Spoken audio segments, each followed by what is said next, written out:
Katulad na nangyari sa grocery store, halos lahat ng mata ng kababaihan ay napako sa kasama niya. Kulang na lang maglaway ang mga babae habang nakatingin kay Colton. Hindi tuloy maiwasan na malakot ang mukha niya. Tumingin siya kay Colton na maramdaman ang pagpulupot ng braso nito sa bewang niya. Matutuwa na sana siya kaso lang ang kamay ni Colton, bagyang pumipisil at tumahawak. Masama niya itong tiningnan bago sila naupo. Bakit? Tumatawa pang tanong nito. Inirapan niya lang ito bago tumingin sa menu at nag-order ng gusto niyang pagkain at ganun din to. Naghintay pa sila ng 20 minuto bago dumating ang order nila. Nang susubo pa siya, napansin niya ang babae na papasok ng restaurant. Natigil sa ere ang pagsubo niya at nanlaki ang butas ng ilong niya. Hindi man siya nakita nito, tila nawalan siya ng gana. Ines na binagsak niyang hawak ng kutsara at tinidor. May pagtataka namang tumingin sa kanya si Colton. Dahil nakatalikod to sa pinto, di nito nakikita ang nakikita niya. Kainis? Sa dinami-rami ng restaurant to po pwedeng lamon ng babaeng to. Dito pa talaga kung nasan sila ni Colton. Nagngit-ngit ang loob niya. Di niya kaya narito ito dahil kay Colton? Baka nga totoong hinala niya na magkarelasyon pa rin ang mga ito at nagsisinungaling sa kanya si Colton. Inis na tumayo siya at nagmamadaling lumabas ng restaurant. Wala siyang pakialam kung nakita man siya ng babae o hindi. Ano nga bang pangalan nun? Pata? Pati? Patpat? Basta. Denise! Pinigil ni Colton ang braso niya bago siya makasakay ng sasakyan. Bakit mainit na naman ang ulo mo? Hindi mo ba gusto ang pagkain? Alright, I will order again and this time I will make sure na hindi ito dahil sa pagkain. Agad nang putol niya rito. Bumuntong hininga na lang siya. Gusto ko nang umuwi. Hindi maganda ang pakiramdam ko. Humawak siya sa tuulo dahil totoong kumikirot na iyon. Kumikirot iyon dahil kung ano nang pumapasok sa isip niya. Bumakas ang pag-aalala sa mukha ni Colton at inalalayan pa siyang pumasok ng sasakyan. Nakaramdam tuloy siya ng konsensya. Nandahil sa kanya hindi nila nakain ang pagkain in order nito. Gusto man niya na ipa-take out na lang ang pagkain, hindi yan nagawa. Ayaw niyang utusan si Colton na bumalik pa sa loob dahil baka magkita pang dalawa. Alam niya di maganda ang inasal niya, pero hindi naman siya santa. Aaminin niya kinain ng selos ang dibdib niya. Ito na nga bang sinasabi niya eh. Nahulog na naman siya rito sa tingin niya. Mahirapan siyang bumangon sa pagkakataong to. Pagdating ng bahay, nagluto na lang si Colton ng gabihan nila. Siya na may nakaupo, tahimik na pinapanood tong magluto. Pinagsasawa niyang mata rito pero hindi yata mangyayari yon dahil kahit kailan siguro hindi siya magsasawa rito. Napahawak siya sa sentido dahil talagang kumirot iyon. Kailangan niya na inuman to ng gamot mamaya pagkatapos niyang kumain. Nang matapos nga magluto si Colton, tumulong siya rito na maghain. Adobong manok ang luto nito at napakabango. Sigurado na mapaparami ang kain niya ngayong gabi. Napangiti siya na matikman ang luto ni Colton. Tama nga talaga ang hinala niya na masarap ang pagkakaluto nito. At napakabango. Siguradong mapaparami ang kain niya ngayong gabi. Napangiti siya na makita at matikman ang luto ni Colton. Tamang hinala niya na masarap nga ito. Siguro nga mas maraming mababaliw dito. Saksakan na nga ng gwapo, tapos masarap pang magluto. Nagangat siya ng tingin kay Colton. Napangiwi siya. At napatingin dito. Nakatitig ito sa kanya. Nakagat na tuloy ang dila niya. Shocks! Bakit naman kasi ang lagit ng tingin na binibigay nito? Para mas gusto siya nitong kainin kaysa sa niluluto nitong adobo. Pinamulahan siya ng mukha dahil sa naisip. Ano ba tong iniisip niya? Baka mamaya napatingin lang to tapos siya lang pala tong nagbibigay ng mali siya. Masarap ba, Denise? Titig na titig ang berdeng mata ni Colton sa kanya. Napakurap siya. Siya lang ba o iba ang dating ng tono ni Colton? Para kasing nangaakit ang tono nito. Naparinok siya. Baka guni-guni lang ngayon. I'm asking you, Denise. Masarap ba? Tanong muli ni Colton. Na hindi kumukurap. Pilit na kinalman niya ang sarili bago sinagot ito. Masarap. Maikling sagot niya. Hindi niya mapigilan ang mautal dahil hanggang sa mga sandaling ito, nasa kanya pa rin ang tingin ng mga ito na para bang siya talaga ang gustong kainin. Bumukas ang saya sa gwapong mukha ni Colton. Nagulat siya nang dumakwang ito at hinawakan ang mukha niya gamit ang isang kamay. Nanlaki ang mata niya nang dilaan ito ang gilid ng labi niya. Masarap nga. Puro ng kapilyo ang sabi ni Colton bago bumalik sa pag-upo. Di siya nakapag-react. Nakatingin lang siya dito dahil sa gulat. Ramdam niya pa rin ang dila ni Colton sa gilid ng labi niya. Bakit ka naman nandidila, Colton? Ang bastos mo naman. Inis kunwaring sabi niya.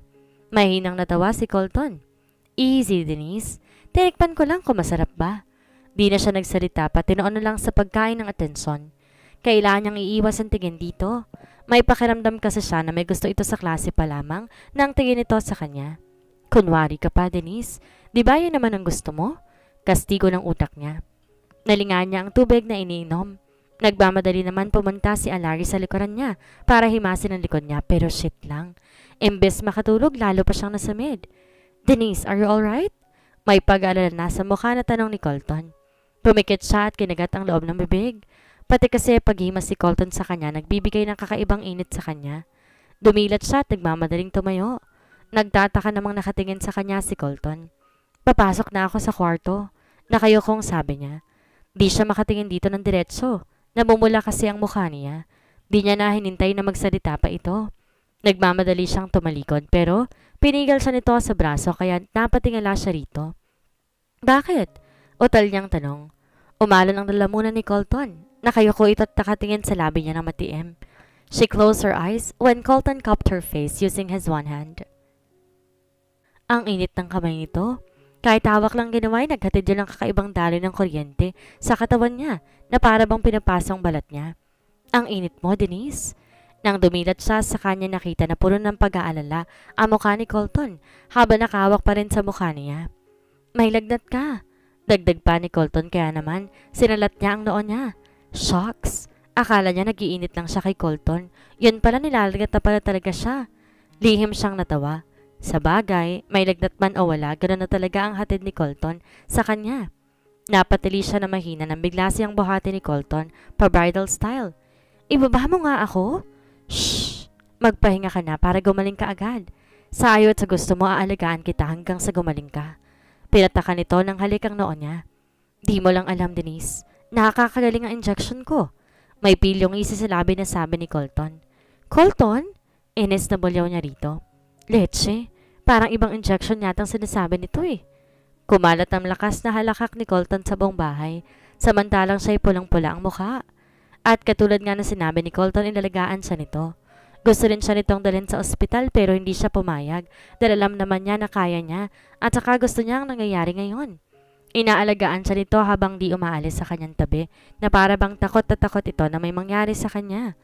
Gumuhit ang ngiti sa labi niya habang nakatingin kay Colton na ngayon nakahawak pa rin sa kamay niya kahit na nakapikit na ang mata. Nasa tabi lang niya ito magdamag at pinupunasan siya. Pagkatapos punasan siya, umupo ito sa gilid ng kama niya habang hawak ang kamay niya hanggang sa makatulog. Ang sarap sa pakiramdam na kasama niya ito ngayon. Sa ngayon wala siyang iisipin kung di ang saya na nasa puso niya. Yun lang muna sa ngayon at wala nang iba pa. Colton naman. May sakit lang ako pero hindi naman ako baldado. Hindi niya alam kung maiinis o matatawa ba siya. Paano ba naman pati sa pagkain? Sinusubuan pa siya nito. Kaya naman niya igalaw ang mga kamay niya. Overacting lang talaga ito simula na magkasakit siya. Just eat, Denise. Para gumaling ka agad at makapasok sa trabaho mo. Sa bagay, ayos lang naman sa akin kahit di ka na magtrabaho. Mas mabuti kung ako na lang ang trabahuhin mo. Ouch! Piningot na to sa tenga. Manahimik ka. Trabahuin kita dyan. Nakairap pang wika niya. Di kasi siya pumasok ngayong araw dahil nagkasakit siya. Di talaga pumayag si Colton na hindi siya subuan. Kaya eto siya ngayon, nakatingin diretso sa gwapong mukha nito habang sinusubuan siya. Baka naman matunaw ako niyan, Denise. Napangiti siya sa tinura ni Colton. Ano ka, ice cream? Tanong niya habang di pa rin inaalis ang tingin dito. Gumuhit ang ngiti sa labi ni Colton at tulad niya hindi rin ito inaalis ang tingin sa kanya. Oo, ice cream mo. Kaloka naman tong lalaking to. May sakit na nga siya, nakukuha pang landiin siya. Na gustong gusto mo naman. Basag ang utak niya sa kanya. Ang galing mo naman mag-alaga, Colton. Magaling na agad ako. Dapat pala nagdoktor ka rin. Biro niya rito. Wala na kasi siyang lagnat at maayos na rin ang pakiramdam niya na para bang hindi nanggaling sa sakit. That's what I'm telling you, Denise. Pag-aalaga pa lang yon. Wala pang kasamang injection. Nakangising sabi pa nito. Habang nagtaas baba ang dalawang kilay na nakatingin sa kanya. Natawa na lang siya sa sinabi nito. Injection mo mukha mo. Baka kaya nga ako nagkasakit dahil sa kaka-inject mo sa akin. Na virus mo yata ako kaya nagkasakit ako eh. Dapat siguro wag mo na ako injectionan. Malakas siyang natawa na makita kung paano to namutla. Denise naman, wag ka namang ganyan. Napapanunok na sambit ni Colton. Di siya nagsalita at tumingin lang sa gwapo nitong mukha. Hindi nagtagal, hinawakan na niya ang mukha nito at inilapat ang labi sa labi nito. Tila ba naghihintay lang sa labi niya. Rinig niya ang bahagyang paglunok ni Colton bago gumante ng halik sa kanya. Naging malalim ang halikan nilang dalawa na para bang ninanamam nilang pareho ang labi ng isa't isa. Humiwalay si Colton sa kanya. "Stop kissing me, Denise. Baka hindi ko mapigilan ang sarili ko. Kagagaling ba lang sa sakit kaya napipigil ako ngayon?" Tila hirap na wika ni Colton sa pagitan ng halikan nila. Nakangiting tumango siya. "Okay." Tumitig ng seryosong mukha ni Colton sa kanya. "Denise?" Kumunot ang noo niya. Kita niya sa mukha nito tila may gusto itong sabihin sa kanya. Lumunok ito at nag-iwas sa kanya ng tingin. "Never mind. Ubusin mo to para makainom ka na ng gamot." Di na lang siya nagsalita kahit gusto niya magtanong dito kung ano ba ang gusto nitong sabihin. Ano nga ba? Pagkatapos silang kumain, inahatid siya ni Colton sa kwarto at lumabas din kaagad para linisin ang pinagkainan nila. Agad nang kinuha niyang phone na magring iyon. Si Zoren. Hindi niya magawa na i-touch ang answer button. Nakatingin lang siya sa phone niya na mayroong iba't ibang klaseng pakiramdam sa dibdib. Di niya magawang matawa sa pagtawag nito. Sobra siya nakokonsensya dahil pakiramdam niya. Niloko niya ito na siya namang totoo. Pero asawa pa naman niya si Colton. Nagloko nga ba siya? Nakakaramdam din siya ng awa para dito dahil hindi niya natupad ang ipinangako niya rito na hindi niya ito sasaktan o iiwan. Dahil ito siya, kasama si Colton. Masaya at hindi ito iniisip sa ngayon. Pumikit siya at bumuntong hininga at saka nahiga. Hindi niya sinagot ang tawag kahit na nakailang ring ang phone niya. Nanatili siya nakahiga at nakatingin sa kisame niya. "Ng kwarto mo." "I am sorry, Zoren. I am really sorry." Sambit niya na para bang kaharap niya ito. Patawarin sana siya nito kung di na niya matutupad ang mga ipinangako niya dito. Hindi na niya kayang labanan pa ang nararamdaman niya para kay Colton dahil kahit anong taas sa tibay ng pader na hinarang niya para lang di siya muling masaktan ay baliwalang lahat ng iyon dahil kayang-kayang gibain iyon ni Colton sa isang iglap lamang. Pumikit siya. Ramdam niya ang pag-agos ng luha sa gilid ng mata niya. Nilabanan naman niya ang nararamdaman niya. Ginawa niyang lahat para umiwas. Sinubukan niyang patibayin ang dibdib at hindi bumigay. Pero hindi talaga niya kaya. Lolokohin lang niya ang sarili niya kung itatanggi pa niya ang nararamdaman niya. Mahal talaga niya si Colton. Di talaga niya ito makalimutan sa paglipas sa mga taon. Si Colton pa rin talagang nasa puso niya at wala nang iba. Tumagilid siya ng higa, patalikod sa pinto.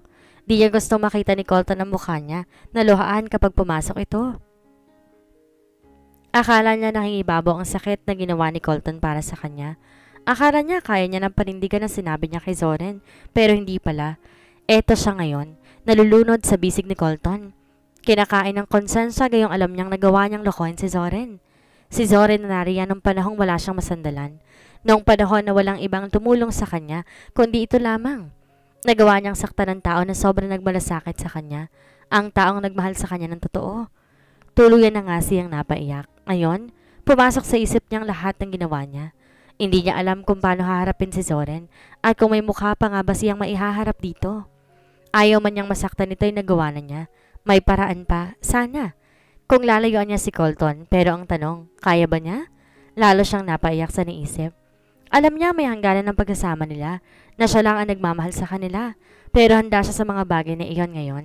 Antayang gusto lang niya magpatangay sa agos kung saan siya dalhin nang meron sila ngayon. Hindi niya muna iisipin kung hanggang saan lamang ang lugar niya. Dalantayang gusto lang niya ngayon ay ang maramdaman na kahit papaano may kaunti siyang pag-asa kay Colton. Kahit alam niyang malabo, magpapakatanga muna siya sa ngayon. Pinahid niyang luha nang marinig ang pagpihit ng seradura ng pinto. Alam niya na si Colton yon. "Denise?" Hindi siya sumagot. Di nagtagal naramdaman niya ang paghiga nito sa tabi niya. Yumakap si Colton sa kanya mula likuran. Pinagdikit ang labi para pigilin ang paghikpi. Gustong-gusto niyang humarap dito at sumubsob sa dibdib nito. Gusto niyang itanong kung ano ba sila ngayon. Ano ba ang mayroon sila? Hanggang kailan lang ba sila? Hanggat hindi pa ba natatapos ang annulment nila? Nanginig ang labi niya sa naisip. Bumikat ang dibdib sa sobrang sakit. Kasalanan niya ang lahat ng ito. Pinasok nito kaya dapat lang natanggapin niya kung ano man ang kahihinat na ng lahat. Kahit ang masaktan pa siya ay kailangan niyang tanggapin. "Are you sure na maayos ng pakiramdam mo?" May pag-aalala sa boses sa tanong ni Colton. Nakangiti siyang tumango siya rito. "Oo nga, ang kulit mo naman eh." Pinisil niya ang pisngi nito kaya, "Kaya ka nang pumasok, huwag kang mag-alala. Magaling ka kasi pag mag-alaga kaya gumaling ka agad ako. I am glad that you're okay now, Denise. Kapag kasi hindi ka pa magaling, baka injection ang katapat niyan. May pilyong ngiti sa labi ngayon na sabi ni Colton. Namula siya at inirapan to. Tumahimik ka. Palibhasa, hindi nakascore ng ilang araw kaya kung ano-anong sinasabi. Napailing na lang siyang tumawa si Colton ng malakas. Na makapasok siya sa loob ng kotse ni Colton, natigilan siya. Sa kalayuan may nakita siya na pamilyar na bulto ng isang babae. Di niya matiyak kung ito ngayon dahil wala naman siyang nakalap na pamilya niya kung nasaan siya, maliban kay Colton. Denise? Napakurap siya. Tumingin kay Colton na nagtataka ang mukha't nakatingin sa kanya. Bakit? Muli siyang tumingin sa kinatatayan ng babae na nakita niya kanina lang pero wala na ito roon. I was talking to you but it seems na wala ka sa sarili. Are you alright? May pag-aalala ngayon sa boses nito. Kung di pa maganda ang pakiramdam mo. Ayos na ako kaya wag kang mag-alala, Colton. Putol niya rito. Tinitigan siya nito na parabang tinatansya ang sinabi niya. Nagpakawala ito ng hangin bago siya hinalikan sa labi. Alright. Pinaandar na nito ang sasakyan. Habang nasa biyahe, hindi niya maalis sa isip ang nakita niya kanina. Parang si Ate Kyle niya talaga yun eh. Pero imposible. Bukod sa hindi alam ng pamilya niya na buhay siya, bakit nasa malayo lang ito at di lumapit sa kanya? Tumingin siya kay Colton. Hindi kaya sinabi ni Colton sa magulang at kapatid niya na natagpuan siya nito? Hindi imposible ang bagay na yun dahil nagkasundo nga ang mga itong lokohin siya. Nagsimulang magbara ang lalamunan niya sa naisip. Hindi niya gusto ang pagkaalala sa nangyari noon. Bumuntong hininga siya at tumingin sa labas ng bintana pero agad ding napatingin kay Colton nang maramdaman ng paghahawak ito sa kamay niya. You want to ask something, Denise? Natigilan siya sa tanong ni Colton. Nahalata ba siya nito? Ilang beses siyang naparanok. Maybe this is the right choice, right? Dahil paano niya malalaman kung hindi naman siya magtatanong? Tsaka gusto niya talagang malaman. When you found out that I'm alive, did you tell my parents about it, Colton? Gusto ko lang malaman kung alam ba nila na buhay ako at narito ako sa isla. Saglit lumingon si Colton sa kanya at agad ding binalik ang tingin sa daan. Wala akong pinagsabihan tungkol sa'yo, Denise, maliban sa mga kaibigan ko. Nakahinga siya ng maluwag. Kung alam lang nila kung nasaan ka, sigurado ko, nalaman nila yon sa lalaking yon. Makahulog ang dugtong ni Colton. Gusto pa sana niya magtanong pero dumating na sila sa tapat ng gate kung saan siya nagtatrabaho. Nakangiting humarap si Colton sa kanya. Hinawakan ang mukha niya at saka siya hinalikan sa labi ng madiin. Nawala ang lahat ng gusto niyang itanong at gumanti ng halik. Natauhan lang na maalala na nasa workplace na sila kaya agad siya nakipaghiwalay kay Colton. Shucks! Nasa labas pala sila ng sasakyan. Nakakahiya. Mabuti na lang walang mga estudyante sa paligid dahil maaga siyang nagpahatid kay Colton. Kung hindi, tiyak na nakakahiya. Relax, Denise. Wala namang nakakita sa atin. Nakangising sabi ni Colton sa kanya. Samantalang siya'y pulang-pula ang mukha at naghahabol pa ng hininga. Napadila si Colton sa labi nang mapasulyap sa labi. Denise, ilang beses siyang napakurap. Shucks! Di niya namalay nakatulala na siya sa harapan nito habang nakatingin dito. Mahina niyang silampal ang sarili. Dinig niyang mahinang tawa ni Colton sa kanya kaya pulang-pulang mukha niya. It's okay, Denise, as long as sa akin ka lang titingin ng ganyan. Mas lalo siyang pinamulahan ng mukha dahil sa sinabi ni Colton. Nagmamadali siyang lumakad palayo rito at di na ito nilingon pa. Kaasar naman, mamaya isipin ni Colton patay na patay siya rito. Dinig pa niya ang malakas sa tawa ni Colton habang papalayo siya. Kahit tawa nito ang ganda sa pandinig, lalaking lalaki at nakakahalina.